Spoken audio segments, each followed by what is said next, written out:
Kita akan mulakan insya-Allah. Suara saya boleh dengar? Mohon Boleh maklum. Ustaz. Boleh Ustaz. Boleh. Boleh Ustaz. Nota nampak? Nampak. Alhamdulillah, jazakumullah khair. Sebab saya lah host dia sebenarnya. Jadi tak ada orang lain. Jadi semua saya buat apa, alhamdulillah. Senang kerja. Okey. Kita mulakan. Assalamualaikum warahmatullahi wabarakatuh. Alhamdulillahillazi bini'matihi tatimmus salihat wassalatu wassalamu ala Rasulillah wa ala alihi wa sahbihi wa man wala. Amma ba'd.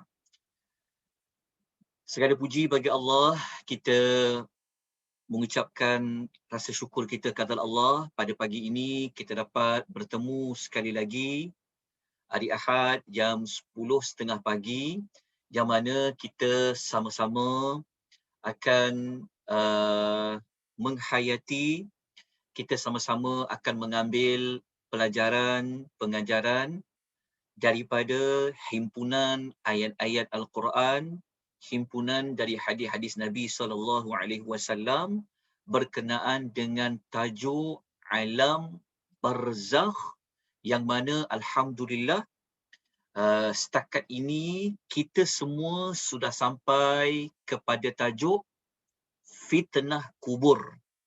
Kita sampai kepada tajuk fitnah kubur. Fitnah kubur ini dia ada kaitan dengan soalan munkar dan soalan daripada an-nakir, munkar wa nakir. Yang mana pada minggu lepas kita telah membaca hadis-hadis Nabi SAW berkenaan dengan soalan munkar wa nakir yang akan ditanya kepada sesiapa yang dia melalui sesi soalan tersebut. Yang mana soalan-soalan munkar wa nakir, kedua-dua malaikat ini mereka bertanya tentang soalan apa. Maklumat tersebut boleh dijumpai pada bab yang ke-10, ya, pada bab yang ke-10 pada muka surat nombor 75 sehinggalah kepada muka surat nombor 81. Dan soalan munkar wa nakir ini juga kita boleh temui pada bab yang ke-6 tentang hadis berkenaan dengan perjalanan roh ke langit. Jadi dia punya hadis tu, dalam nota ni kita himpunkan hadis-hadis berkenaan dengan soalan munkar wa nakir itu, dia ada pada dua tempat. Satu, hadis soalan munkar wa nakir bertanya tentang soalan apa, perkara apa, terdapat pada bab yang ke-6 tajuk perjalanan roh naik ke langit. Yang itu kita semua sudah pun baca hadis tersebut pada minggu lepas. InsyaAllah pada pagi ini kita masih lagi akan membincangkan tentang soalan munkar wa nakir, yang mana pada minggu lepas kita hanya menyebut tentang orang yang beriman apabila malaikat munkar wa nakir tanya soalan, maka orang beriman ini mereka dapat menjawabnya. Bagaimana mereka boleh menjawabnya? Ayat ini yang kita akan bincangkan insya-Allah pada pagi ini. Kemudian kita juga akan membincangkan tentang hadis-hadis yang menyebutkan kalau orang yang sebaliknya pula, maksudnya kalau orang yang tak beriman, mereka ini pula apabila munkar wa nakir memberikan soal jawab, bagaimana tindakan mereka dan apakah yang mereka akan katakan. Insya-Allah kita juga akan menyebutkan bab itu pada slot pagi ini.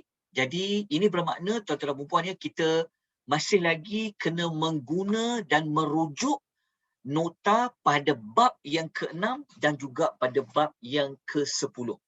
Jadi pagi ni kita mulakan dulu dengan bab yang ke-10 tentang fitnah kubur. Kita nak memperincikan tentang macam mana Rasulullah memberitahu kepada para sahabat tentang munkar wa nakir ini dan apakah yang para sahabat lakukan untuk menghadapi malaikat munkar wa nakir ini. Maka pada bab 10 ni insya-Allah kita akan tahu maklumat-maklumat tersebut. Jadi kalau kita buka nota pada muka surat nombor 76, okey, buka nota bab yang ke-10 muka surat nombor 76. Kita tengok muka surat nombor 76. Okey.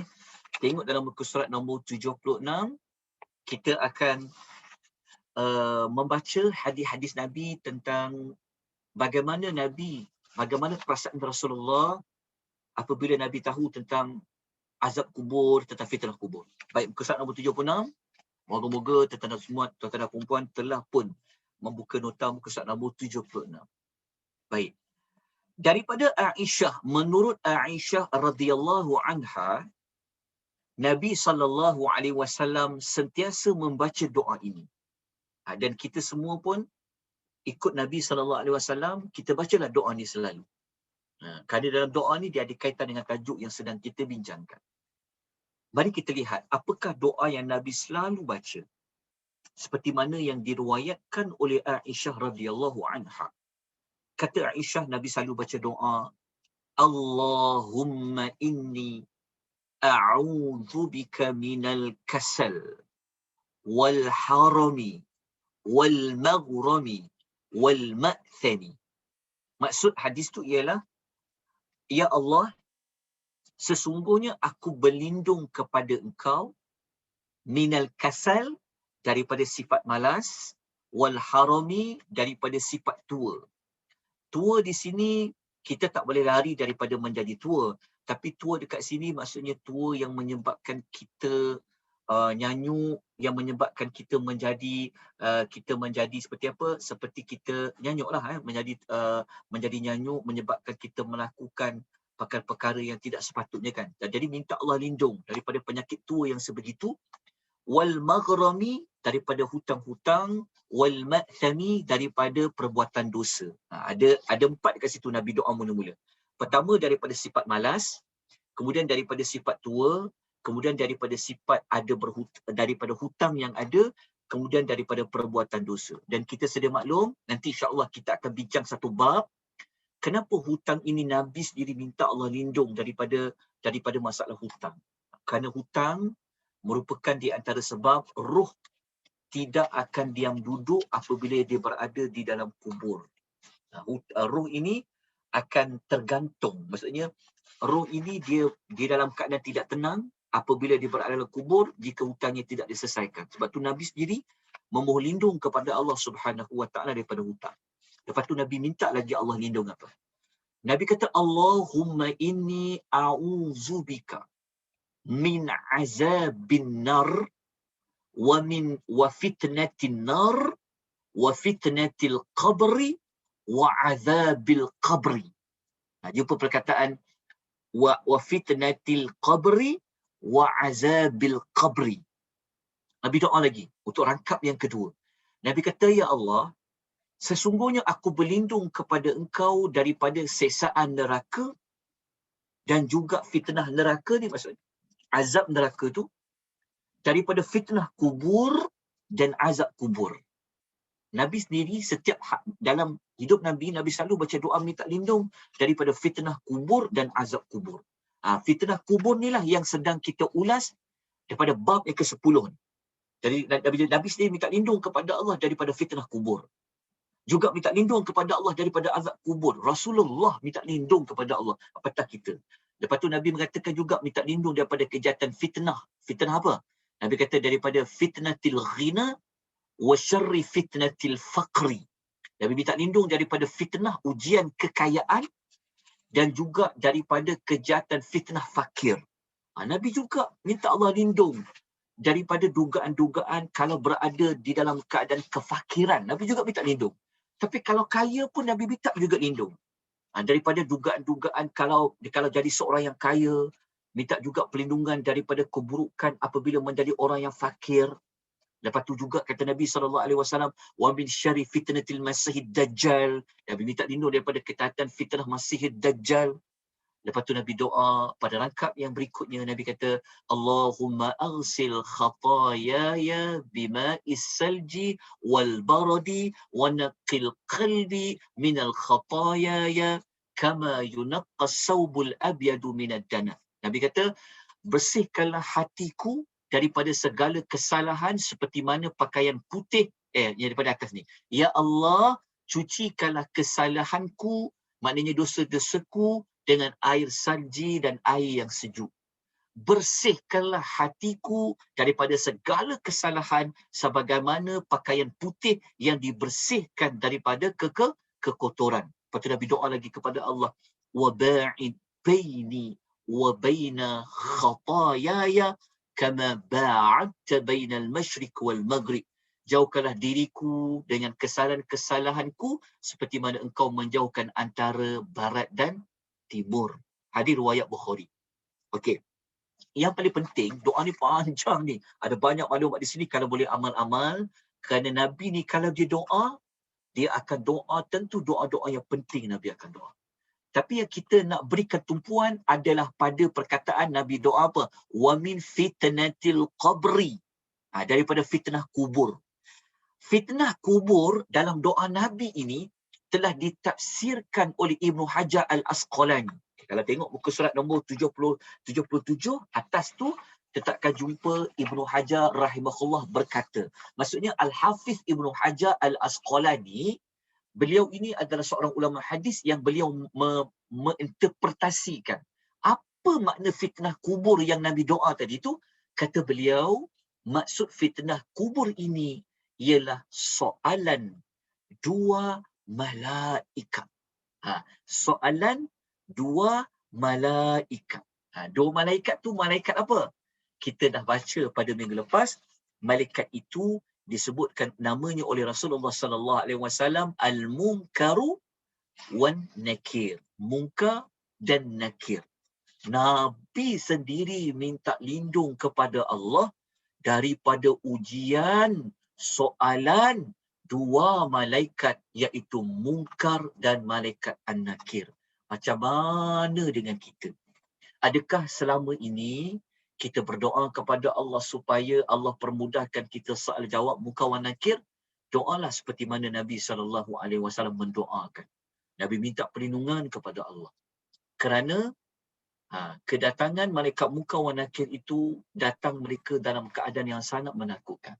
Masih ingat minggu lepas kita telah ulas malaikat itu, mereka ini wajah mereka aswadani azraqani, mereka itu wajahnya hitam dan kebiruan.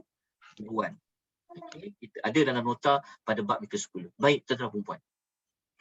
Saya nak baca hadis yang ini telah kita sebut pada minggu lepas juga. Hadis yang Nabi kata semua manusia akan bakal menerima ujian dalam kubur. Nampak tak ujian? Ini jawapan dia. Ini di umum. Nabi kata apa? Nabi kata, wahai sekalian umat manusia, umat ini bakal menerima ujian dalam kubur. Ujian apa maksud dia? Iaitu soalan munkar dan juga nakir. Okay, Nabi kata semua. Okay. Saya nak tunjukkan pada tuan-tuan dan puan macam mana para sahabat apabila Nabi baca hadis ini, para sahabat tak sanggup nak jumpa malaikat tersebut. Dekat perenggan ni. Ni nota ni dia duduk pada muka surat nombor 80. Muka surat nombor pada muka surat nombor 78. Kita buka pada muka surat nombor 78. Kita lihat pada yang perenggan ini. Para sahabat bertanya. Para sahabat bertanya. Okey, kita nak tengok. Ini yang kita ulas pada minggu lepas tu. Macam mana kita nak menghadapi dua malaikat tu nanti. Tengok para sahabat bertanya. Baik, tuan-tuan dan puan yang Allah rahmati, lagi Allah kasihi sekalian.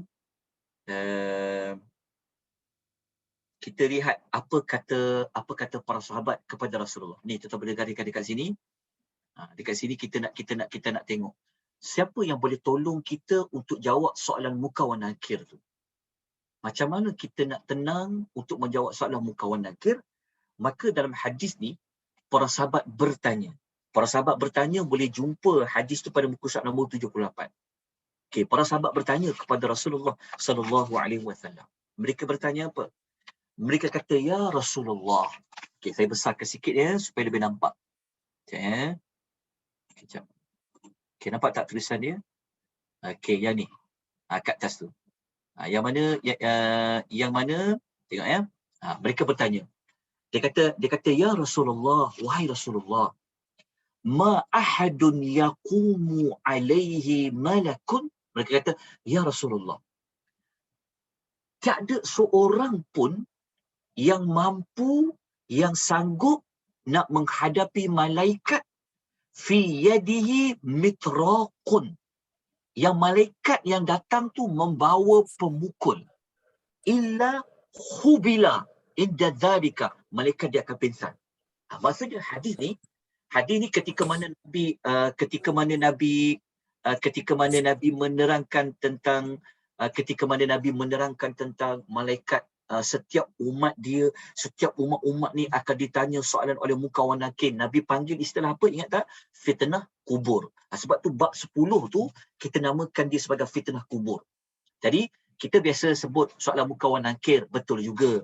Tetapi yang dalam ucapan Rasulullah sallallahu alaihi wasallam, Rasulullah menyebut dia sebagai fitnah kubur. Fitnah kubur ni maknanya ujian di dalam kubur. Ujian di dalam kubur berdasarkan hadis yang kita baca tadi merujuk kepada ujian berbentuk soal jawab oleh malaikat Munkar wa Nakir. Jadi para sahabat, apabila dia dengar tentang persoalan Munkar wa Nakir tadi, para sahabat bertanya kepada Rasulullah. Dia kata, kalau macam itulah, tak ada seorang pun yang sanggup nak berhadapan dengan malaikat ni. Dah lah bawa kayu pemukul, dia kata. Maknanya sahabat kata, kalau mereka berhadapan, tentu mereka akan takut, mereka akan pingsan. Itu yang mereka faham. Ingat ya, orang-orang dulu ni, mereka sangat terkesan. Jiwa diorang mudah tersentuh. Mereka takut untuk menghadapi soalan kubur. Hatta kan Nabi minta perlindungan kepada Allah daripada fitnah kubur. Maka apa jawapan Rasulullah sallallahu alaihi wasallam? Rasulullah sallallahu alaihi wasallam bersabda, Rasulullah kata apa? Siapa yang boleh tolong? Nabi kata yusabbitullahu alladhina amanu bil qawli thabit. Okey, Rasulullah memberikan jawapan macam mana nak menghadapi Munkar wa Nakir ini. Nabi membaca surah Ibrahim ayat 27. Apa yang Nabi sebut dalam hadis ni sebenarnya sama seperti ada yang surah Ibrahim ayat 27. Surah Ibrahim ayat 27, ayat ni ayat dia. Nampak tak ayat ni? Ayat ni Allah bagi tahu apa? Allah bagi tahu, a'udzubillahi minasyaitonir rajim. Yuthabbitullahu alladhina amanu. Allah akan menetapkan apa? Pendirian orang-orang yang telah beriman. Maksudnya Allah Ta'ala akan konsistenkan. Allah Ta'ala akan kukuhkan pendirian orang beriman dengan apa? Bil qawli thabit, dengan kalimah yang tetap teguh. Okey, ada sebagai ulama tafsir kata qaulul thabit dekat sini adalah kalimah la ilaha illallah. Adalah kalimah la ilaha illallah fil hayati dunya wa fil akhirah. Dalam kehidupan semasa dia dekat dunia dan juga akhirat. Okey, ayat surah Ibrahim ayat 27 ni Allah bagi tahu kepada kita, kalau kita benar-benar beriman, masa kita hidup, Allah Ta'ala akan kukuhkan pendirian kita di atas kalimah la ilaha illallah tu. Kalau kita ke akhirat pun, Allah akan teguhkan pendirian orang beriman. Maknanya, dia termasuklah alam barzah. Maksudnya, apabila kita berada di alam barzah, yang selama ni kita duk baca kata, kalau malaikat tu tanya siapa Tuhan kamu kan, kita belajar dah dan kita memang berpegang macam tu ketika di dunia. Tapi disebabkan kita berhadapan dengan malaikat yang bengis, wajah mereka kehitaman dan kebiruan, menyebabkan orang menjadi takut nak jawab. Sebenarnya tahu jawapan, tapi kan sebab takut menyebabkan tak tahu nak jawab. Macam mungkin terketar-ketar, mungkin takut-takut sebagainya. Maka dalam ayat Quran ni Allah beritahu, Allah akan tolong orang beriman tu. Allah akan tetapkan pendirian dia. Allah akan kukuh pendirian dia untuk dia menjawab soalan itu. Ayat Quran tu dia tak sebut macam tu, tapi dia sebut secara umum. Sebab tu Nabi baca tadi ayat ini ketika Nabi menjelaskan para sahabat, yang sahabat kata kalau macam itulah tak mampulah nak tak mampu untuk menghadapi mereka Munkar wa Nakir. Nabi kata Allah Taala yang akan tolong, kata Nabi sallallahu alaihi wasallam. Nabi baca dah surah Ibrahim ayat nombor 27.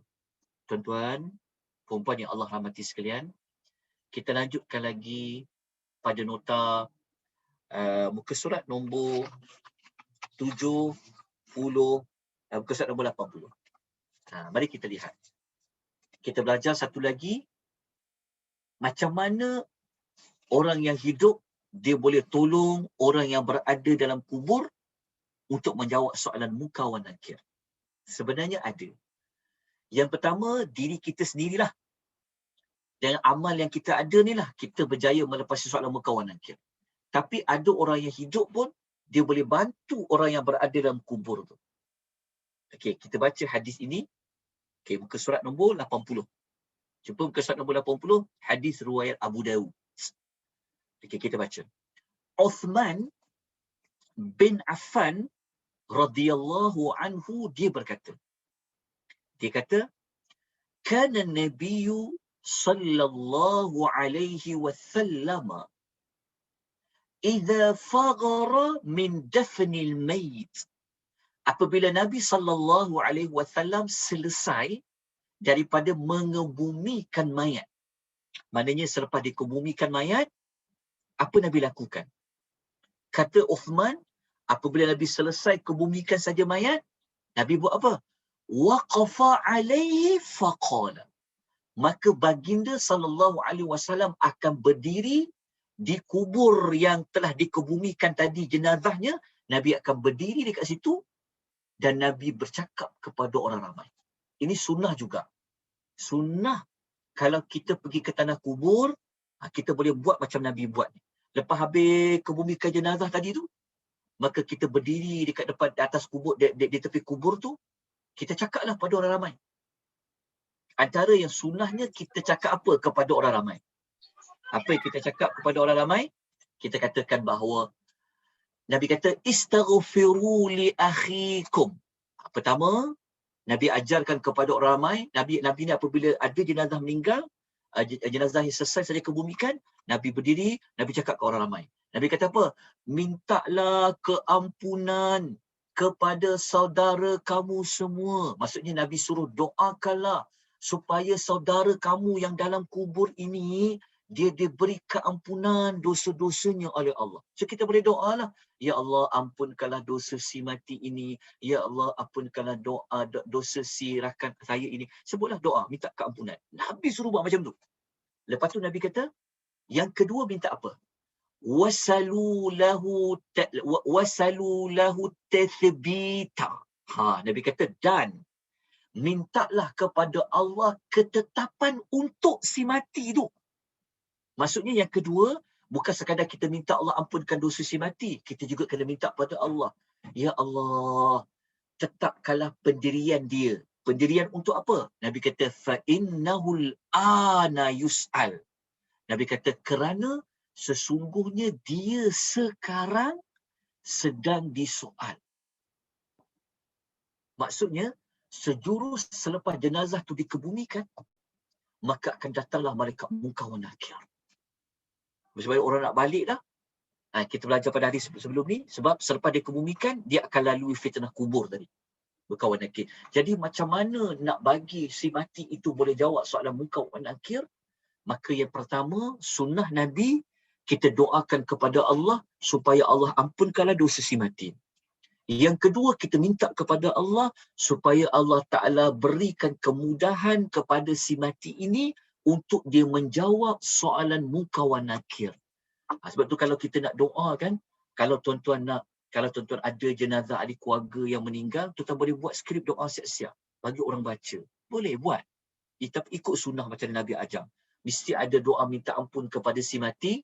Ya Allah, engkau ampunkanlah si mati ini, ya Allah. Engkau berilah pengampunan kepada dia, ya Allah. Berilah afiat kepada dia, ya Allah. Berilah keselamatan kepada dia, ya Allah. Lepas tu dalam masa sama kita doakan, ya Allah, engkau tetapkanlah hatinya untuk dia dapat menjawab soalan munkar wa nakir. Engkau permudahkanlah, ya Allah, lidahnya untuk dia menjawab soalan munkar wa nakir. Ya Allah, engkau permudahkanlah urusan dia, ya Allah, berhadapan dengan malaikat munkar wa nakir. Itu sunnah Nabi. Sebab Nabi yang ajarkan kepada para sahabat, seperti mana yang diriwayatkan oleh Uthman bin Affan, sampailah kepada kita melalui hadis riwayat Abu Daud dalam Sunan Abu Daud. Okey, kita jelas dekat sini. Kemudian kita lihat apa apa para sahabat buat? Ada satu sahabat ni, ada seorang sahabat, dia pesan kat kawan-kawan dia, kalau dia mati nanti nak buat apa dekat dia. Nama dia adalah Abdullah bin Amrul Al-As. Amru Al-As. Abdullah bin Amrul Al-As, dia kata macam ni, radhiyallahu anhu. Dia kata fa'idha dafantumuni. Dia kata apabila kamu semua telah mengebumikan aku, dia cakap. Ni dia pesan waktu dia hidup. Ni sahabat ni. Dia kata apabila kamu telah mengebumikan aku, dia kata fashunnu alayya turaba shannan. Dia kata maka taburlah tanah kepadaku. Ini sunnah Nabi lah kan, kita taburkan tanah. Lepas tu dia pesan lagi, summa aqimu. Dia kata kemudian tetapkanlah kamu semua haulal qabri, berada di sekeliling kuburku. Maknanya sahabat dipesan, nanti kalau aku dah meninggal, lepas kebumikan aku, kalau semua dah letakkan tanah-tanah kat atas jenazahku, kamu semua janganlah balik lagi, maksud dia. Dia kata kamu semua duduklah, berdirilah, semua dekat sekeliling kuburku. Berapa lama? Dia kata qadra ma tunharu juzurun wa yuqsamu lahmuha. Dia kata kamu semua duduklah di sekeliling kuburku selama lebih kurang lebih dari seekor unta yang disembelih dan daging-dagingnya dibahagikan.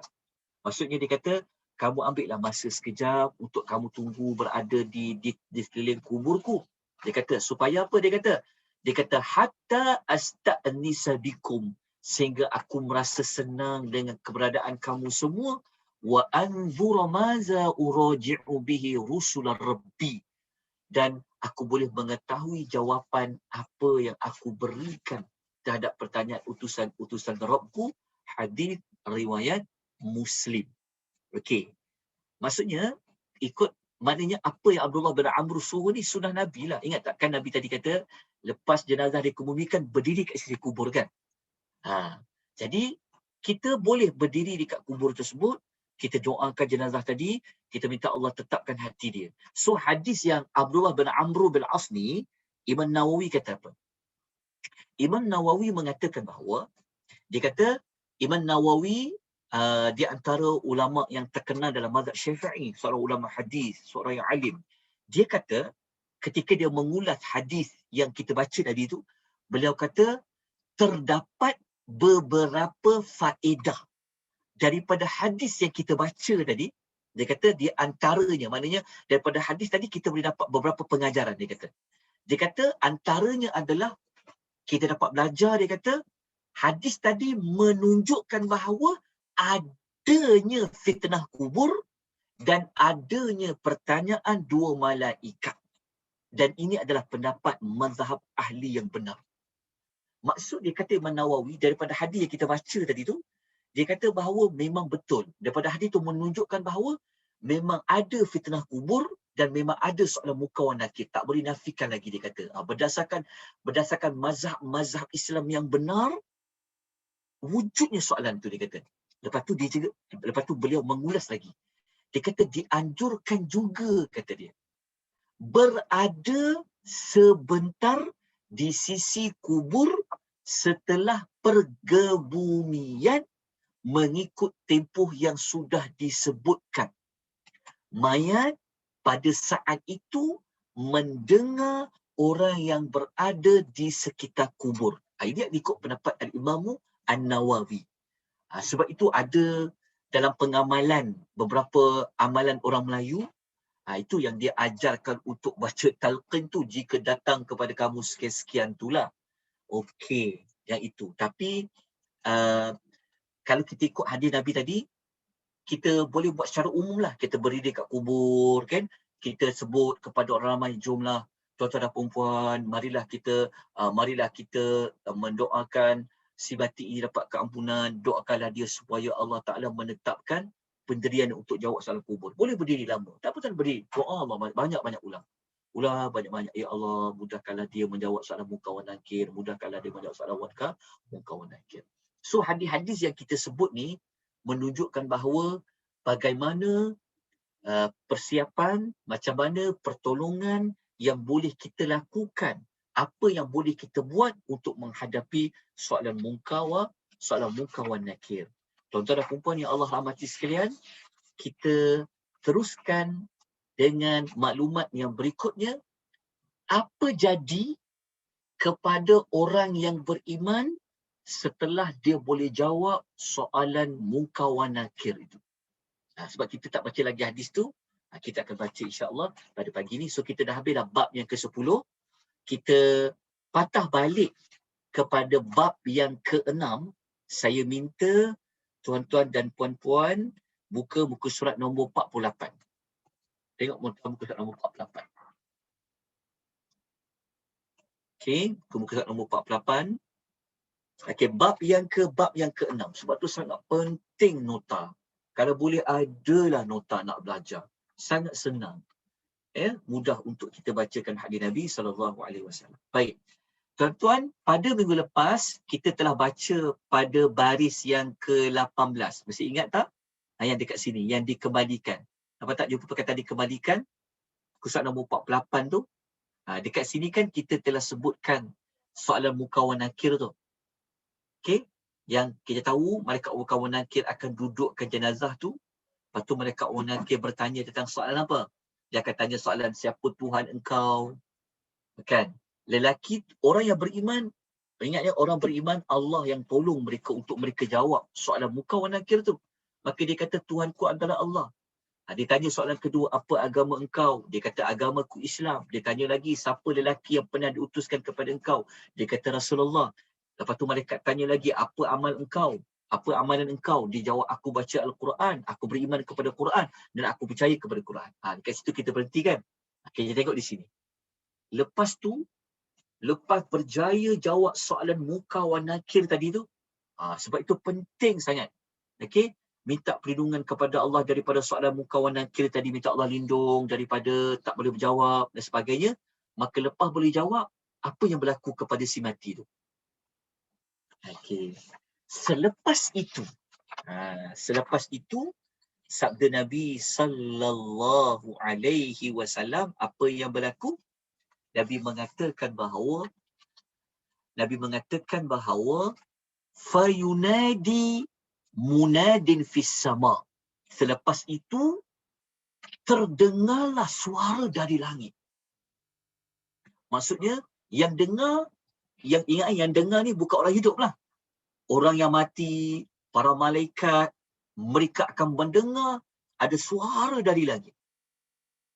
Suara dari langit tu adalah firman dari Allah. Wallahu a'lam bagaimana hadis sebut macam tu. Ini berlaku setelah selesai soalan munkar wa nakir. Dia boleh jawab soalan semua tadi, maka akan kedengaranlah suara daripada langit yang mengatakan apa? An sadaqa abdi. Pertama, Allah Ta'ala kata apa? Benarlah, betullah apa yang dikatakan hamba-Ku itu. Maknanya Allah Ta'ala memperhatikan, Allah Ta'ala melihat apa yang berlaku. Maka apabila orang beriman ni, Allah yang tolong dia untuk dia menjawab soalan tadi dengan amal-amal dia, maka Allah kata, betul yang dia cakap. Hamba-Ku kata tu betul, benar kata Allah. Lepas tu, dia dapat apa lagi? Allah kata, fa'afrishuhu minal jannah. Ni adalah nikmat lain ketika nak mati. Apabila dia boleh jawab soalan munkar wa nakir tadi, maka Allah kata apa? Allah kata, oleh kerana itu, kata Allah, fa'afrishuhu minal jannah. Allah kata, hamparkanlah permaidani dari syurga untuk dia. Kita tengok ya, penting tentang alam barzah. Lepas tu kalau kita nak merasai, kalau kita nak rasa nikmat di dalam kubur, kita nak rasa ada nikmat syurga itu, kita sudah dapat rasa sebenarnya apabila kita berada di alam barzah. Lepas tu kalau kita baca bab ni, kita dapat belajar tentang rupa-rupanya alam kubur ni bukanlah hanya diberitahu dari sudut azab saja. Rupa-rupanya dalam kubur ni ada nikmat. So Allah kata, betangkah pemaidani untuknya daripada syurga. Lepas tu Allah kata apa lagi? Wa albisuhu minal jannah. Lepas tu Allah kata kepada dia, berikanlah pakaian untuknya daripada syurga. Lepas tu yang keempat apa lagi Allah kata? Waftahu lahu baban ilal jannah. Lepas tu Allah kata apa? Bukakanlah pintu syurga untuk dia. Lepas tu apa lagi berlaku? Apa lagi berlaku dekat situ dalam hadis tersebut? Okey, kalau kita baca dalam hadis itu, hadis itu menyebutkan bahawa wa yufsahu lahu fi qabrihi madda basarihi. Kuburnya Allah akan luaskan sejauh mata memandang. Ini tuan-tuan yang kita yang hidup, kita tak tahu apa yang berlaku dalam tanah. Kita tak tahu apa yang berlaku dalam kubur tu. Tetapi orang yang mati, mereka melalui saat-saat ini. Jadi bayangkan kalau kita adalah manusia yang Nabi sebut dalam hadis. Boleh jawab soalan munkar wa nakir. Allah kata betul soalan apa yang hamba ku tu jawab. Lepas tu Allah sebut apa nikmat-nikmat syurga ni. Jadi hadis ni juga sebenarnya dia dah cover sebenarnya tajuk nikmat kubur. Yang mana nikmat-nikmat kubur tu nanti insya-Allah kita akan ada satu tajuk yang khas pasal nikmat di dalam kubur. Tetapi sedikit maklumat dia ada dalam hadis. Apa nikmat kubur tu? Dapat pehamparan pemaidani dari syurga, dapat dipakaikan pakaian dari syurga, Allah bukakan pintu syurga untuk dia. Sekejap lagi kita akan baca lagi hadis yang ketika mana dia nampak pintu syurga tu, dia nak buat apa? Jadi kita akan baca. Maknanya orang yang mati ni, dia sudah pun boleh melihat pintu syurga. Nanti kita akan baca ayat Quran lain, Allah buka pagi dan petang setiap hari. Kemudian Nabi sebut kubur dia Allah Ta'ala luaskan sejauh memandang. Kita memang nampak kubur tu kecil saja, cukup-cukup untuk dia masuk kan. Tapi sebenarnya alam barzah dia tak sama. Allah Ta'ala akan luaskan kubur dia sejauh mata memandang. Okay, itu adalah, ini apa? Ini adalah tentang nikmat di dalam kubur. Okey, selesai dekat situ. Okey. Kemudian ada hadis lain. Hadis lain ni saya cerita kemudian, sekejap lagi saya cerita. Kita cerita sekarang. Kita cerita dulu tentang orang yang kita ambil lah kumpulan yang tak dapat jawab soalan dulu. Kita pergi kepada yang tak dapat jawab soalan dulu. Lepas tu baru kita patah balik yang tadi tu. Okey.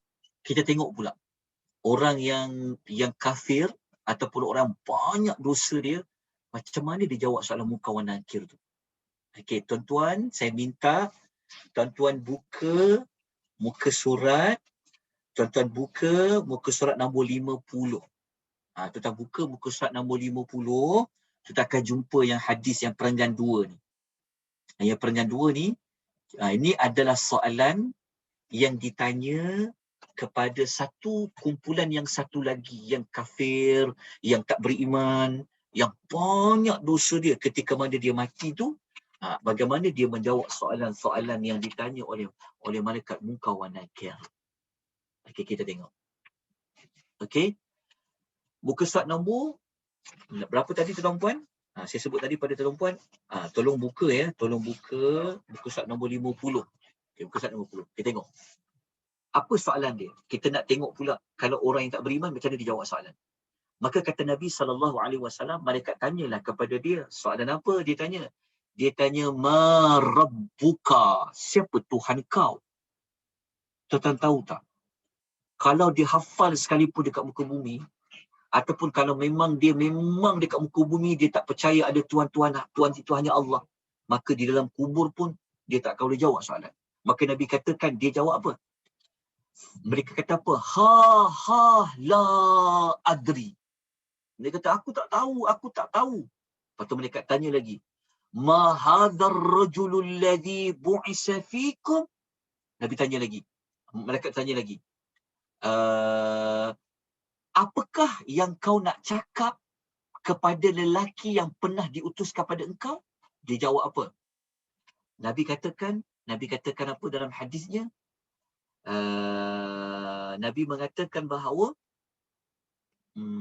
dia tahu nama dia, tapi dia tahu namanya, tapi dia jawab apa? Dia kata apa? Dalam hadis ni dia menjawab, akhir jawab apa? Aku tidak tahu. Walaupun dalam riwayat tu dia menyebut bahawa dia ajar tentang namanya, dia tetap tak ada jawab. Sebab dekat dunia dia tak mengaku Nabi Muhammad itu adalah Rasul. Maka dia kata, aku tidak tahu. Lepas dia tak ada jawab tu, habislah. Sebab kalau dia tak percaya kepada Allah, kalau dia mensyirikkan Allah, kalau dia tolak Rasul, maknanya dia tolak Al-Quran. Dia tolak Al-Quran. So Al-Quran tak menjadi amalan dia lah. Maka Nabi menceritakan bahawa selepas itu, terdengarlah suara daripada langit mengatakan. Suara langit mengatakan apa? Suara langit mengatakan bahawa an-kadzaba. Maka dikatakan daripada langit, dia berbohong. Sebenarnya dia tahu tapi dia tak boleh nak jawab. Jadi Allah kata dia berbohong. Oleh demikian kata Allah, fa'afrishu lahu minan nar. Allah kata hamparkan, permaidani daripada neraka untuk dia. Kalau tadi dari syurga kan dia daripada neraka. Lepas tu Allah kata waftahu lahu baban ilan nar. Lepas tu Allah kata bukakanlah pintu neraka untuk dia. Kalau tadi buka pintu syurga kan. Ini bukakanlah pintu neraka untuk dia. Maka apabila dia buka pintu neraka tu, fayatihi min harriha wa samumiha. Maka apabila dia buka pintu neraka tu, maka dia rasa macam panas dan ada racun-racun. Dan apa yang berlaku lagi kata Nabi, wa yudayyaqu alaihi qabruhu hatta takhtalifa fihi adla'uhu. Lepas tu apa yang berlaku? Nabi kata kuburnya Allah Taala sempitkan sehingga tulang-tulang menjadi remuk. Dia berbeza yang pertama tadi. Kan kalau tadi Allah luaskan jauh mata memandang, ni kubur dia pula menjadi sempit sehingga kan tulang-tulang dia menjadi remuk, pecah dan sebagainya. Okey, tuan-tuan dan puan, kita patah balik pada hadis yang pertama tadi, yang watak pertama tadi. Okey, kita dah dapat dua perbezaan. Okey, sebab tu kita dekat dunia kita ada pilihan nak jadi kumpulan yang mana. Okey, kita nak jadi kumpulan manusia yang nanti di dalam kubur Allah Taala bukakan pintu syurga, kita dapat bau haruman syurga itu walaupun berada dalam kubur, ataupun kita nak dibukakan pintu neraka di dalam kubur, lepas tu kita menghidu, kita dapat merasa kepanasan neraka itu kerana pintu itu telah dibuka. Jawapannya ada pada kita. Tepuk dada, tanyalah iman.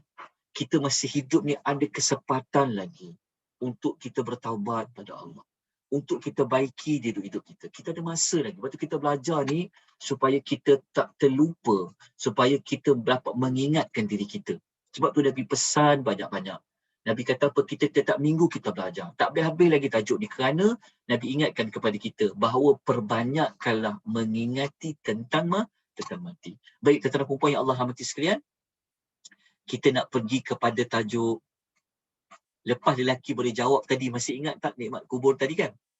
Kan dia dapat permaidani dari syurga, dia dapat pakaian dari syurga, lepas tu dia bukakan pintu syurga kepada dia. Okey, sekarang mari kita tengok pula. Apa lagi si mati tu akan jumpa dalam kubur dia?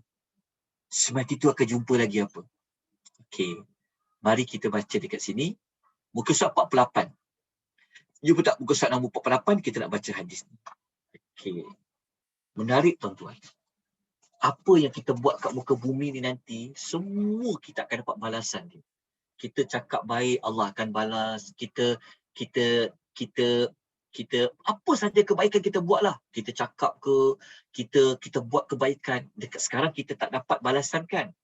Tapi ketika mati kita akan dapat. Jadi kalau kita nak tengok apa yang kita buat selama ni, jom kita baca hadis ni dan kita akan dapat menghayati dan kita akan kuat semangat lagi untuk buat amal-amal kebaikan. Muka surat nombor 48, tuan-tuan dah buka muka surat nombor 48, maka kita lanjutkan cerita dia. Selepas yang beriman tadi boleh jawab soalan Munkar wa Nakir, selepas Allah perintahkan kepada malaikat bentangkan permaidani dari syurga, lepas tu dia dapatkan kafan, dapat pakaian dari syurga, dia bukakan pintu syurga kan. Apa lagi yang berlaku lepas tu? Sebab soalan Munkar wa Nakir dah habis dah. Last dah habis. Soalan Munkar wa Nakir lah merupakan ujian terakhir kita dalam kubur. Maka apabila lepas alam munkar wa nakir, apa yang berlaku berikutnya? Kita baca hadis ini. Sabda Nabi sallallahu alaihi wasallam. Nabi kata, wa ya'tihi, kemudian datang dekat dia. Maksudnya yang si mati tadi tu kan akan ada seseorang datang dekat dia. Dalam riwayat lain dia menyebutkan yumathalu lahu. Orang tu serupa macam dia.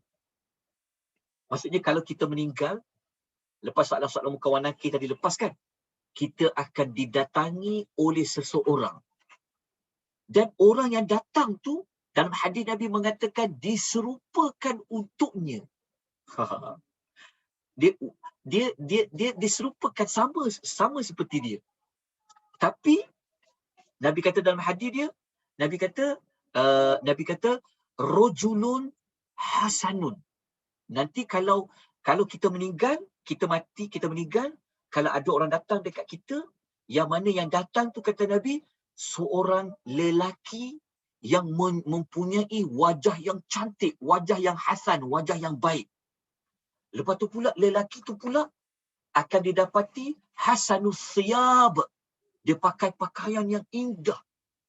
Tayyibur rih. Kemudian wangi lelaki tu. Kalau lelaki lah, kalau perempuan tu itulah perempuan. Okey, maka kalau ada orang datang, dia watak dia rupanya cantik, pakaiannya cantik, lepas tu wangi, maka lelaki tu akan berkata, lelaki tu siapa dia? Lelaki tu akan cakap kepada yang si mati yang dapat jawab soalan munkar wa nakir tadi. Dia kata apa? Abshir billadhi yasurruka hadza yaumuka. Maka lelaki tu kata apa? Dia kata berbahagialah. Dia kata dengan kau dapat pelbagai kesenangan yang disediakan kepadamu hari ini. Lelaki yang datang yang rupa cantik, baju cantik, wangi tadi tu, dia cakap dekat si mati tu.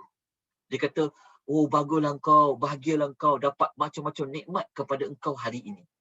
Okey, dalam riwayat lain, dalam lafaz hadis yang lain, lelaki tu akan cakap, dia kata abshir biridwanin minallah wa jannatin fiha na'imun muqimun. Kalau riwayat lain, Nabi menyebutkan bahawa lelaki tu dia akan cakap, terimalah berita gembira, dapat redha Allah, dapatlah berita tentang syurga yang mengandungi nikmat yang abadi. Lepas tu lelaki tu akan kata apa? Lelaki tu mengatakan lagi bahawa allazi kunta tu'adun. Maka lelaki tu kata, inilah kebahagiaan telah dijanjikan kepada engkau. Nak tahu siapa lelaki tu? Maka yang si mati tadi tu, dia bertanya kepada lelaki tu. Dia tanya. Dia tanya apa? Dia kata, man anta? Engkau ni siapa? Fawajhukal wajhu yaj'u bil khairi. Maka yang si mati tu maksudnya kalau kita meninggal, kita akan tanya pada orang yang datang. Kau siapa ya? Wajah kau ni cantik, kau pakai baju cantik, engkau ni, yalah kan?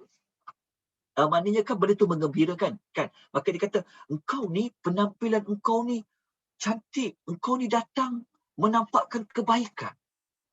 Apa jawab lelaki tu? Dia kata, kau siapa? Maka lelaki tu jawab. Lelaki tu kata, ana amalukas salih. Ana amalukas salih. Dia kata, akulah amal soleh kau. Kita gariskan pada perkataan. Dia kata apa? Akulah amal soleh kau. Akulah amal soleh kau. Tak percaya tak hadis? Maknanya Nabi kata, rupa-rupanya yang datang cantik tadi, pakaian cantik tadi, yang jadi orang tadi, rupa-rupanya amal soleh kita. Itu dia panggil amal soleh. Sekarang kita buat amal soleh, tak boleh pegang, tak boleh nampak. Kita buat je lah solat, puasa, tolong orang susah, tunaikan zakat, taati pemerintah, cakap benda baik, ajak orang buat kebaikan. Kita tak dapat apa-apa pun masa kita kat dunia, betul tak? Tapi kita beriman pada Allah. Nanti amal itu yang teman kita di dalam kubur menjadi orang. Dia kata, aku amal soleh kan? Aku sama soleh kau. Lepas tu, amal soleh yang Allah tukarkan jadi orang tu, dia kata lagi. Dia kata kepada si lelaki tu, dia cakap apa? Fawallahi ma alimtuka illa kunta sari'an fi ta'atillah bati'an fil ma'siyatillah fajazakallahu khairan. Lepas tu amal soleh tu dia kata, akulah amal soleh kau. Lepas tu amal soleh yang jadi orang tadi tu, dia berkata, dia kata demi Allah, dia kata, aku tak pernah kenal engkau, melainkan aku kenal engkau orang yang cepat buat ketaatan kepada Allah dan engkau adalah yang lambat buat maksiat kepada Allah. Semoga Allah membalas kebaikan kepadamu. Agak-agak ya, cuba kita gambarkan, kita bayangkan. Kalau kitalah si lelaki ini, macam mana kita berada dalam kubur?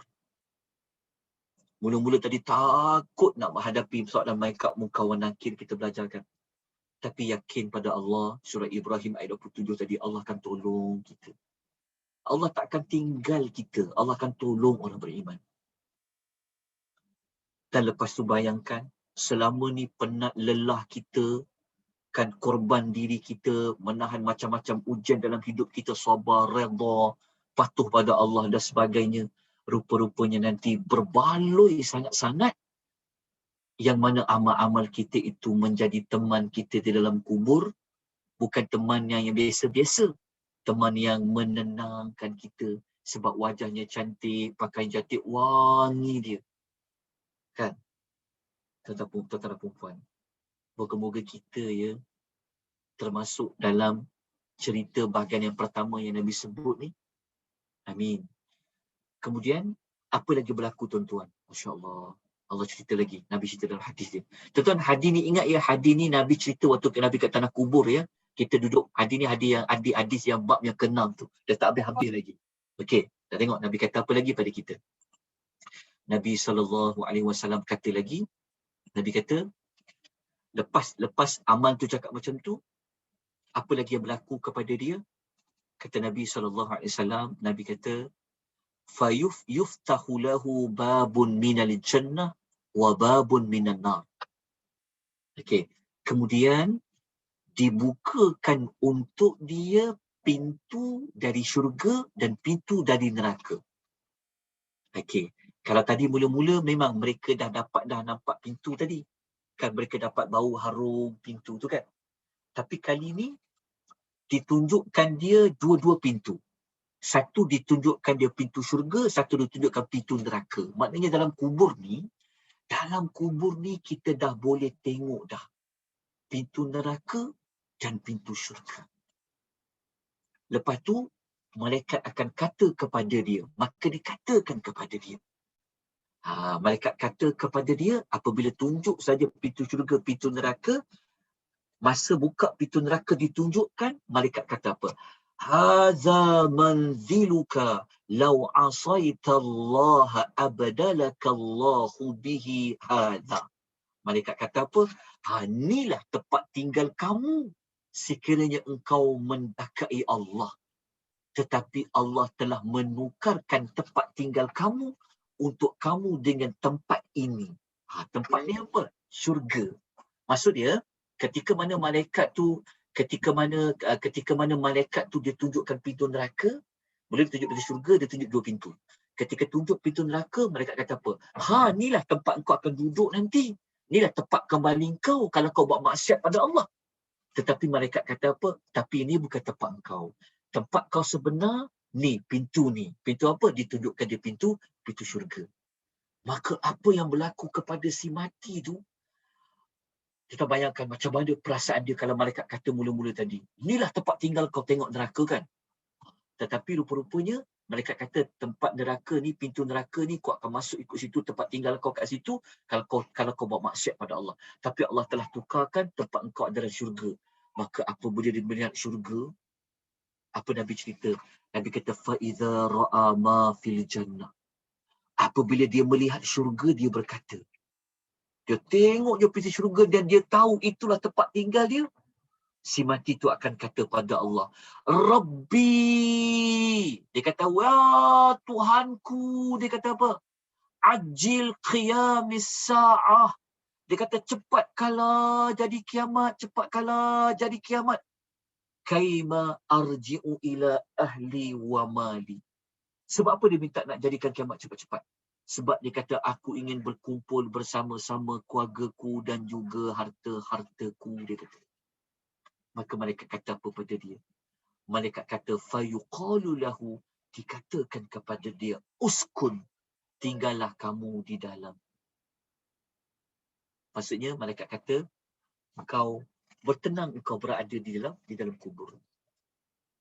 Maknanya tuan-tuan, nak tahu tak kita ni tempat tinggal kita syurga, nak tahu tempat tinggal kita neraka, matilah di antara jawapan. Bayangkan kalau kita duduk, kalau kita adalah lelaki ini, macam mana orang berada dalam kubur? Dia rasa apa berada dalam kubur? Baik. Nanti kita akan lanjutkan lagi, pintu syurga tu mereka akan buat apa? Adakah mereka boleh masuk ke dalamnya? Nanti insya-Allah kita akan ceritakan lagi nanti. Tapi kita terus pergi kepada kumpulan yang kedua pula. Kumpulan dia tak boleh jawab soalan tentang Allah tadi. Dia kata, aku tak tahu. Lepas tu tanya tentang Nabi Muhammad pun dia kata dia tak tahu. Kan? Kita tengok apa yang berlaku kepada dia. Okay. Saya minta buka muka surat nombor 50. Buka muka surat nombor 50. Halaman 50. Okay, kita baca. Apa yang berlaku kepada orang-orang kafir, orang-orang yang banyak dosanya pada Allah, ketika mana selepas mereka tak dapat jawab soalan Munkar wan Nakir tadi, apa yang berlaku kepada mereka selepas itu? Kita dah tahu dah Allah sempitkan kubur dia. Kita dah tahu dah tadi Allah Ta'ala akan bentangkan kain neraka kepada dia, baik kain neraka. Apa lagi berlaku? Mari kita tengok. Sabda Nabi sallallahu alaihi wasallam. Kita bayangkan ya, yang mana hadis ni kan Nabi berada di tanah kubur kan. Hadis ni Nabi cerita kat tanah kubur. Diam para sahabat. Bagus kalau kita baca hadis ni kat tanah kubur. Kan? Tengok Nabi kata apa. Nabi SAW mengatakan bahawa selepas itu apa berlaku? Nabi kata wayatihi. Selepas itu dia akan didatangi. Dalam riwayat mengatakan diserupakan untuk dia. Datang seorang apa? Nanti akan ada orang yang datang. Seorang yang Nabi kata apa? Nabi sebut dalam hadis ni, Nabi menyebutkan bahawa rajulun qabihul wajhi. Seorang yang berwajah buruk.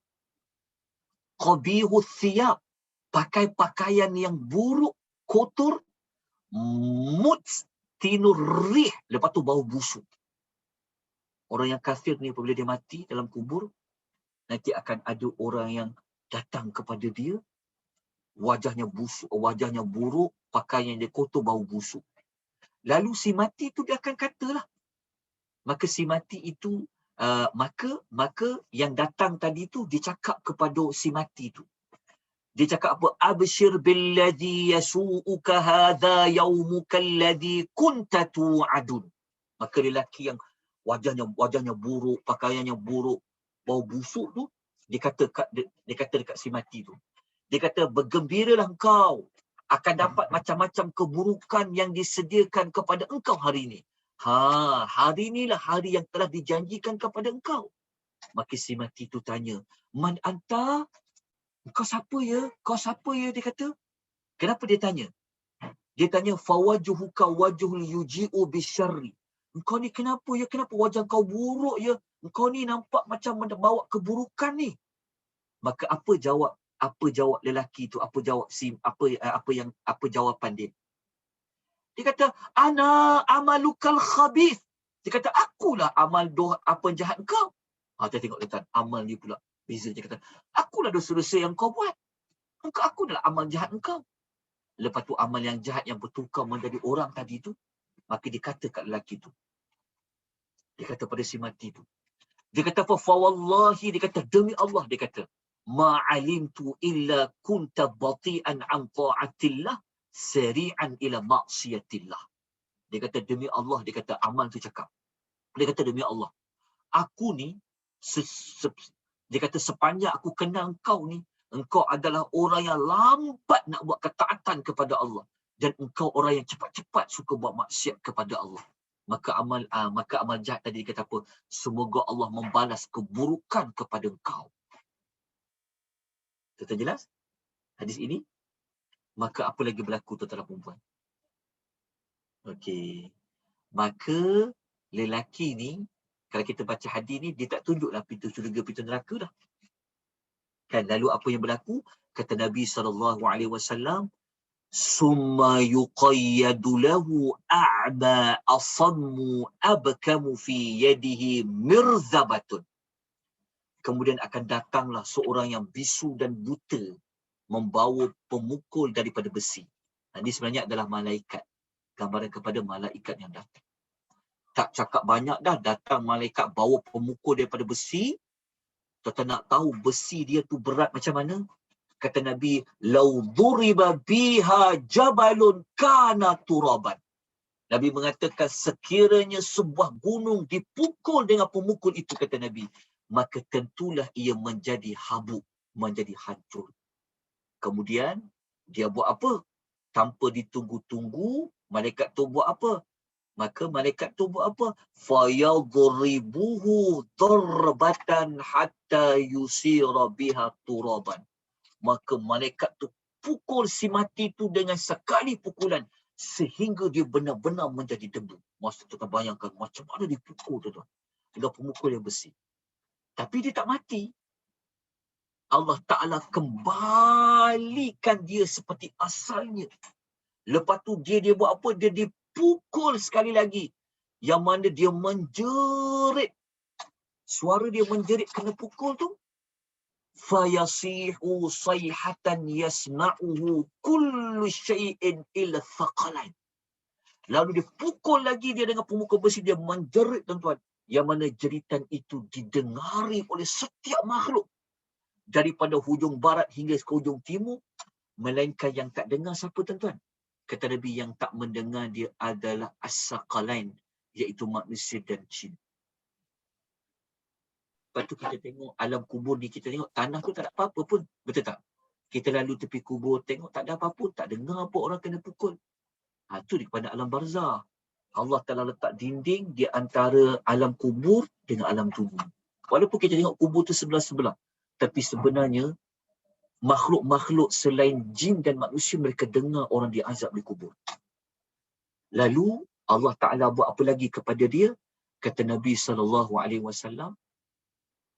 summa yuftahu lahu babun minan nar, lalu dibukakan kepadanya pintu daripada pintu neraka. Lepas tu wa yumahhadu fi firashin min firashin nar, maka dihamparkan untuknya lantai daripada neraka. Maknanya dia panas berada di dalam kubur. Dibukakan pintu neraka, diberikan dia, dilapik dia daripada lantai api neraka. Lepas tu dia yang si mati tadi tu, dia akan berkata apa kepada Allah? Dia kata, Rabbi la taqumis sa'ah. Dia pun kata, wahai Tuhanku, janganlah engkau jadikan hari kiamat. Hadis ini adalah hadis riwayat Imam Ahmad. Tengok tuan-tuan, beza kan? Tuan-tuan bayangkan kalau orang tu dipukul setiap hari, macam mana perasaan dia?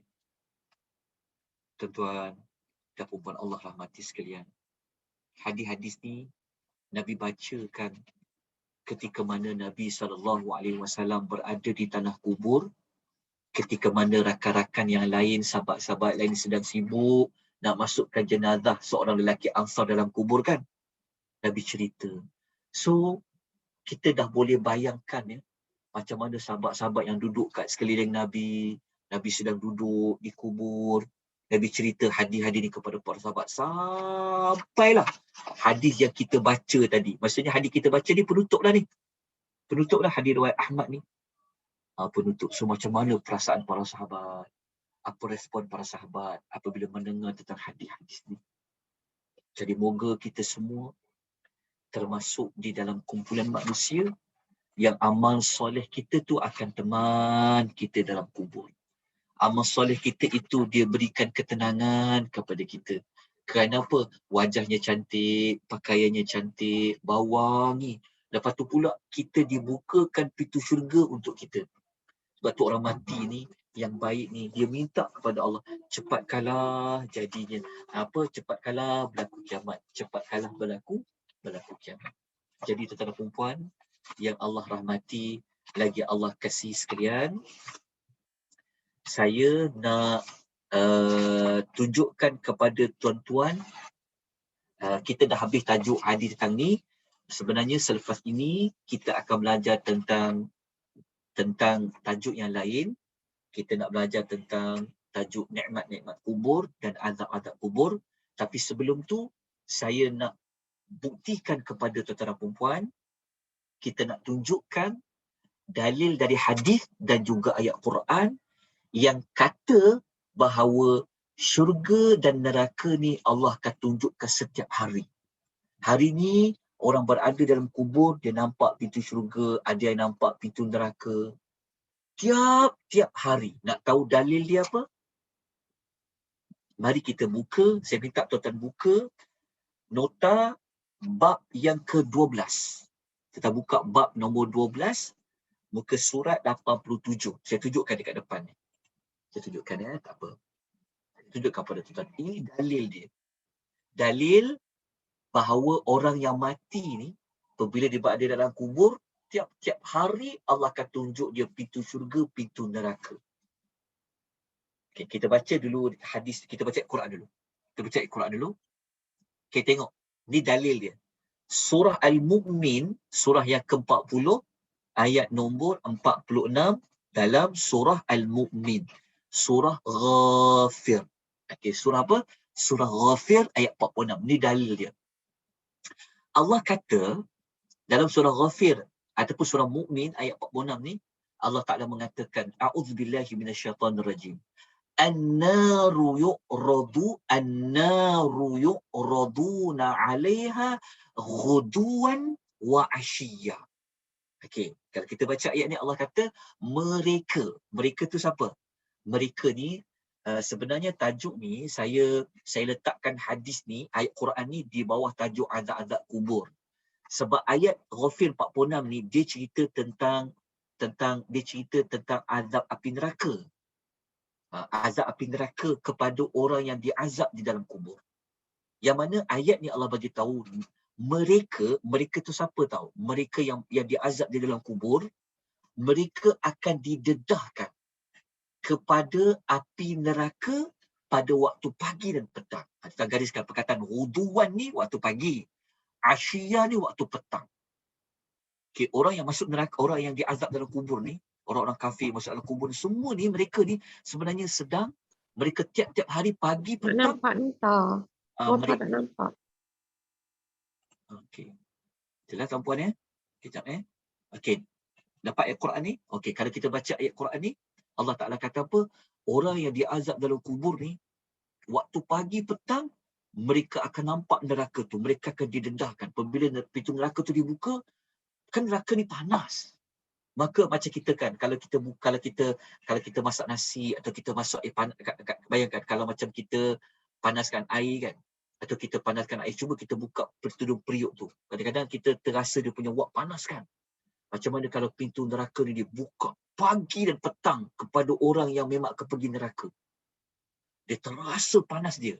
Lepas tu ayat ni kata, wa yauma taqumu sa'atu adkhilu ala fir'auna asyaddal azab. Pada hari kiamat nanti, Firaun dengan kumpulan-kumpulan dia akan masuk dalam api neraka yang seberat-berat. Kalau kita baca ayat ni,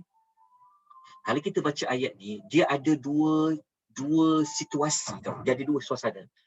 Ayat yang sampai an-naru yu'raduna 'alaiha ghuduwan wa 'ashiyya, dia cerita dekat dalam kubur. Dia cerita kat dalam kubur.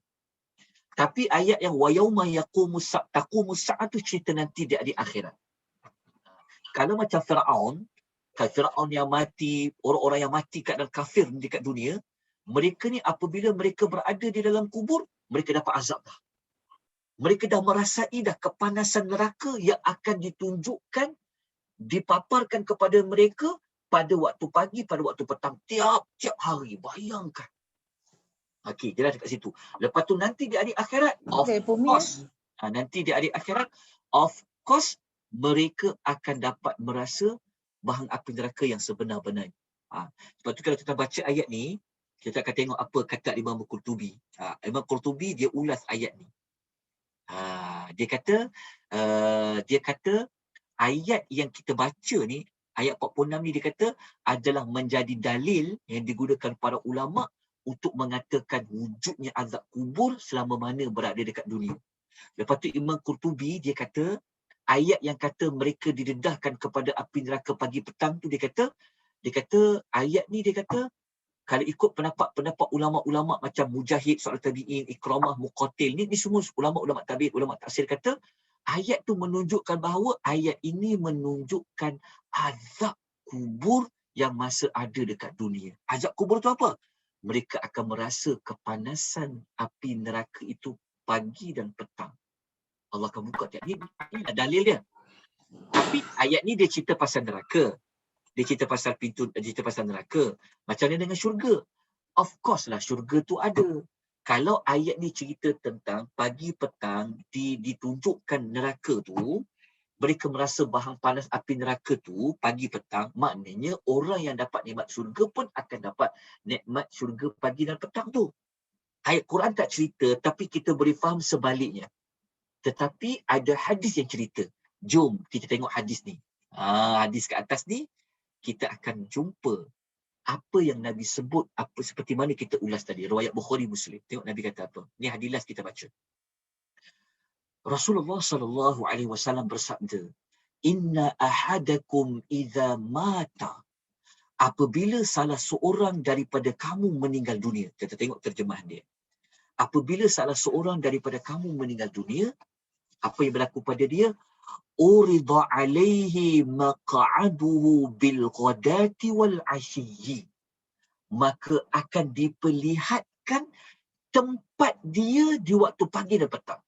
Nabi kata, apabila salah seorang daripada kita meninggal dunia, mati saja, ketika mana dia masuk dalam alam kubur, alam barzah tu, Allah akan tunjukkan pada dia tempat dia nak kembali tu ke mana? Waktu pagi dan petang. Tempat, diperlihatkan tempat dia, maksud dia apa? Kita baca hadis berikutnya. Nabi kata, in kana min ahlil jannah famin ahlil jannah. Kalau dia ini tempat dia adalah ahli syurga, maka dia akan dimasukkan oleh Allah ke dalam syurga. Nabi kata, wa in kana min ahli nar, jika sekiranya dia termasuk di kalangan ahli neraka, dia akan dimasukkan oleh Allah ke dalam neraka. Lepas tu Nabi kata di hujungnya, Nabi kata, hadza maq'aduka hatta yab'asaka Allahu azza wa jalla ila yaumil qiyamah. Nabi kata keadaan macam ni dia berterusan sampailah Allah Taala bangkitkan nanti di hari kiamat. Maksud dia hadis ni kata, kalau kita ni Allah Taala nak masukkan kita dalam syurga, Allah akan tunjukkan tempat syurga kita itu pada waktu pagi dan petang di dalam kubur. Tetapi kalau ada orang memang Allah Ta'ala telah tetapkan dia masuk neraka, maka di dalam kubur itu Allah akan tunjukkan neraka untuk dia pagi dan petang. Nabi kata keadaan macam tu berlaku sampai bila tahu? Sampai hari kiamat. Tuan-tuan bayangkan, kalau macam Fir'aun pada zaman Nabi Musa dulu, setiap pagi dan petang Allah Ta'ala tunjukkan kepadanya neraka. Macam mana perasaan mereka? Sebab tu azab kubur ni, salah satunya bukan hanya pada dipukul pada jasadnya dengan pemukul besi tadi. Termasuklah azab dalam bentuk psikologi. Bayangkan tuan-tuan, orang yang tak pergi kiamat lagi, tapi dekat kubur dia tahu dah dia neraka. Macam mana nak pergi kiamat tadi? Sebab tu orang yang mati, yang orang kafir tadi, yang banyak dosa tadi kan, dia kata, ya Tuhan jangan jadikan kiamat, jangan jadikan kiamat. Tapi orang beriman berbeza. Tuan-tuan dan puan, moga-moga daripada ayat Quran hadis kita baca ni, kita semua ambillah kesempatan untuk kita bertaubat pada Allah. Kita masih lagi buat amal tau. Amal soleh kita yang akan teman kita. Tapi kena buat amal yang ikhlas lah. Sebab tu amal-amal soleh kena buat amal ikhlas pada Allah, ikut syarat-syarat amal, ikut sunnah Nabi SAW, ikut amal yang dilakukan oleh syariat. Moga-moga kita masuk dalam kubur nanti, kita adalah manusia yang dapat melihat syurga pagi dan petang. Pagi dan petang kita mendapat nikmat di dalam kubur. Allah bentangkan nikmat apa pemedani di syurga dan sebagainya. Jadi untuk mengetahui lebih lanjut nikmat kubur tu apa, untuk mengetahui lebih lanjut azab kubur tu apa, insya-Allah nanti kita akan ulas pada kuliah yang akan datang. Jadi tuan boleh baca dulu tajuk nikmat kubur bab 11, tuan boleh baca azab kubur pada bab nombor 12. Minggu depan sebelum kita masuk kepada tajuk tentang nikmat kubur, kemudian kita masuk kepada tajuk azab kubur, minggu depan kita nak ambil satu tajuk ni dulu. Sebelum saya tertinggal, kita nak masuk tajuk. Sekejap saya tertinggal saya nak masuk tajuk minggu depan lah, minggu depan insya-Allah. Minggu depan kita terus pergi kepada tajuk. Saya tak cerita lagi tajuk himpitan kubur kan? Kubur kan. Okey, nanti kita pergi tajuk nombor 11 ya. Minggu depan insya-Allah kita belajar tajuk nikmat kubur. Alhamdulillah, dengan rahmat dan kasih sayang Allah, kita dapat memahami alam kubur ni rupa-rupanya bukan hanya pada sudut yang menakutkan saja. Ya, jadi lepas ni kita kena betulkan cara kita faham alam kubur, alam mati ni. Jadi kalau kita faham bab ni kan, maka kita dah jadi orang yang sanggup nak korbankan jiwa kita. Kalau kita perlu berjihad, kita nak berani nak buat amal soleh. Sebab apa? Sebab kita tak sabar-sabar nak dapat nikmat kubur yang Allah sediakan. Okey, kita tak boleh merasai wangian kubur, kita tak dapat merasai dipakai pakaian ahli syurga, kita tak akan dapat merasai mencium bau syurga itu, maka kita hanya dapat lalui itu setelah kita masuk, kita pergi kepada alam barzakh. Semoga saya dan tuan-tuan dan puan ditempatkan oleh Allah, dikumpulkan oleh Allah di kalangan orang-orang yang mendapat nikmat kubur. Wallahu ta'ala a'lam. Kita pun dah 11.50. Maka saya buka satu atau dua soalan sebelum kita tamatkan pengisian kita pada pagi ini. Baik. Soalan dekat. Okey, saya jawab soalan dekat chat dulu. Lepas tu saya buka soalan bentuk verbal. Okey, ada Puan Syasha Kamarudin tanya. Salam Ustaz. Waalaikumsalam warahmatullahi wabarakatuh. Adakah arwah nampak kita datang ziarah kubur? Yang ini tentang ziarah kubur, insya-Allah nanti kita akan cerita pada bab yang terakhir sekali. Bukan bab terakhir, bab yang kedua terakhir insya-Allah. Nanti kita akan masuk kepada bab nombor 15 ya. Puan Syasha Kamarudin ingat, kita akan masuk bab 15, tuan-tuan dan puan-puan. Bab 15 nanti kita akan masuk tajuk menziarahi kubur. Nanti kita akan lihat kita akan baca hadis muka surat nombor 122. Tapi saya tunjukkanlah terus ya untuk jawapan ni. Okey, soalan tanya tentang kalau kita dah ziarah kubur, mereka tahu tak kita datang? Mereka kenal tak kita datang? Okey, saya terus buka. Untuk sambil tu kita terus menjawab, kita terus belajar. Okey, ini kita buka muka surat 122. Okey. Okey, nak habis tak? Habis. Okey, tengok. Muka surat nombor 122, okey jumpa? Tadi jumpa tak hadis ni? Nampak tak hadis yang muka surat 122 daripada Abdullah bin Abbas radhiyallahu anhuma, yang mana apa yang dikatakan? Dia kata ma min rajulin yamurru ala qabri akhihi al-mu'min kana ya'rifuhu fid dunya fasallama alaihi illa radda alaihi salam. Okey. Kalau kita baca hadis ni, kejap bukan hadis ni. Maaf saya ada hadis yang lain. Kejap, hadis yang kenal kan? Okey, yang lain tu. Baik. Hadis ni dia sebenarnya hadis yang kita nak ucapkan kepada orang yang kita kenal waktu dekat dunia. Bukan hadis ni, maafkan saya. Dia tidak ada hadis yang kata tentang kenal tu, tapi dia ada asar. Asar ni maksudnya kata-kata daripada salafus soleh yang mengatakan orang yang mati ni dia kenal orang yang datang ziarah dia. Cuma kita tak dengarlah dia, kita tak nampaklah dia, kita tak nampak, kita tak tahulah yang dia seperti mana mengenali kita. Nanti kita bincang dekat ziarah kubur tu macam mana mereka menjawab salam kita. Tapi kita tak dapat dengarlah mereka menjawab salam. Nanti kita akan sebutkan riwayat tu insya-Allah. Okey, saya tangguhkan dulu jawapan tadi tu. Okey, saya nak pergi kepada soalan lain sekejap. Dalam chat. Assalamualaikum Ustaz. Waalaikumsalam warahmatullahi Saya wabarakatuh. ada soalan Ya. Berkaitan dengan kebanyakan orang selalu sering kata sedekahkanlah Al-Fatihah ataupun bacaan Yasin. Adakah amalan itu akan memberi kesan mana dapat mengurangkan azab arwah itu ketika berada di alam barzakh? Baik, soalan tu okey, kenapa orang sedekahkan Al-Fatihah? Kenapa orang sedekahkan surah Yasin? Okey. Persoalan dia perkara ini dibincangkan oleh para ulama berkenaan dengan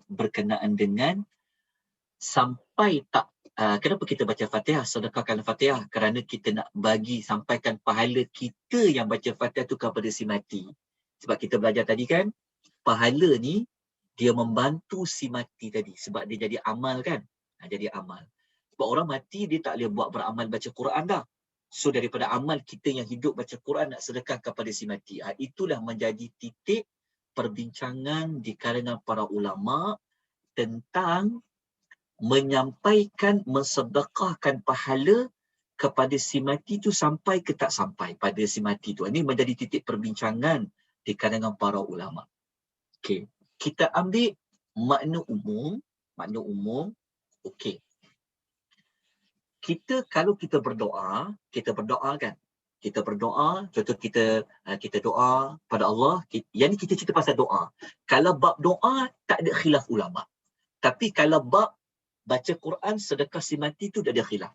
Nanti bab itu sebenarnya kita nak bincang pada bab yang terakhir. Tapi tak apa, kita jawab, kalau kita nak buat amal, kita ambil melalui doa. Maksudnya kita berdoa, dalam doa tu, sebab doa memang tak ada khilaf. Para ulama sepakat doa boleh sampai kepada si mati. Jadi dalam doa kita tu, kita bolehlah doa. Dalam doa tu kita boleh doa, Ya Allah. Sebab tu kalau orang yang baca Quran tu, dia baca dalam doa dia, Ya Allah, Engkau sampaikanlah pahala membaca suratul Fatihah ini kepada fulan bin si fulan. Itu adalah doa. So doa dia tidak ada masalah. Dia doa.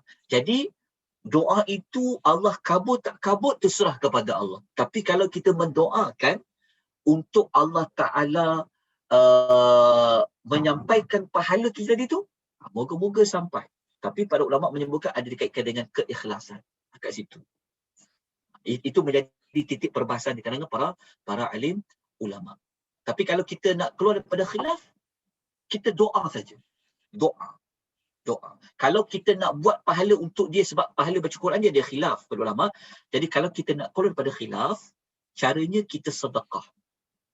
Kalau bab sedekah untuk si mati, ada dalil dia. Nanti kita akan belajar insya-Allah pada bab yang terakhir sekali. Nanti saya akan bagi nota yang lain pula. Amal-amal orang hidup yang boleh tolong si mati. Tapi kalau sedekah tu nak bagi pahala juga kan? Maka itu tak ada khilaf.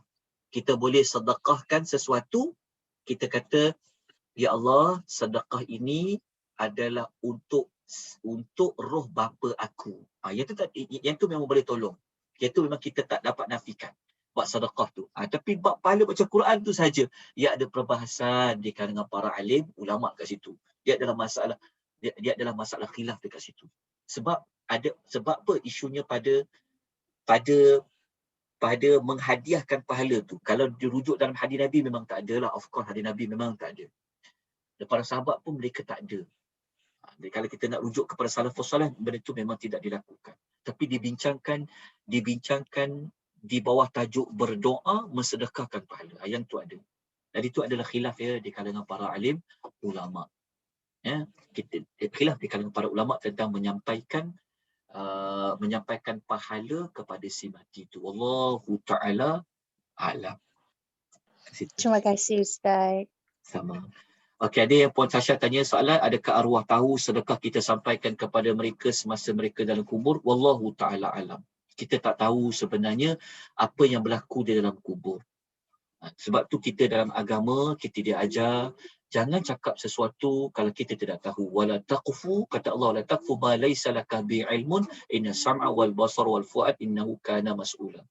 Kita tak boleh memperkatakan tentang sesuatu, nanti Allah akan tanya pendengaran kita, percakapan kita dan sebagainya. Wallahu ta'ala alam. Adakah arwah tu tahu sedekah sampai? Kita tak tahulah macam mana mereka tahu. Tapi sedekah, sebab dia ada dalil kan, kita boleh sedekahkan untuk si mati. Memang Nabi sebut ada dalam hadis. Memang ada bab yang kita akan belajar nanti. Macam memang sampai tu insya-Allah memang akan sampai. Cuma macam mana dia tahu sampai tu Allah Taala. Nanti kita tak tahu. Sedekah tu.